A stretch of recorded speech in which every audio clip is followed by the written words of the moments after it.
आदाब व्यूवर्स, आज हम लोग उर्दू में स्वाद समूह को समझेंगे। स्वाद समूह में 2 लेटर्स आते हैं, स्वाद और ज़्वाद। स्वाद के ऊपर कोई नुक्ता नहीं है, ज़्वाद के ऊपर एक नुक्ता है। हिंदी में इनकी आवाज़ें सा और ज़ा की होती हैं, सा और ज़ा की होती हैं। जब भी हम इनको किसी हर्फ से जोड़ते हैं तो इनका ये शॉर्ट फॉर्म है, यानी स्वाद और ज़्वाद का ऊपरी हिस्सा हम इनको किसी हर्फ से जोड़ने में इस्तेमाल करते हैं।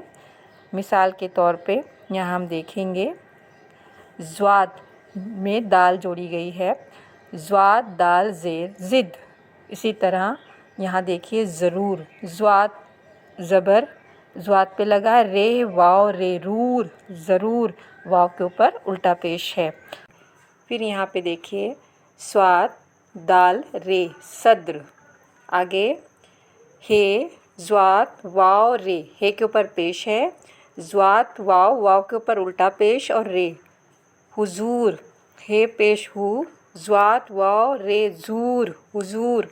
इस तरह स्वाद और ज़्वाद को हम किसी भी हर्फ से जोड़ सकते हैं।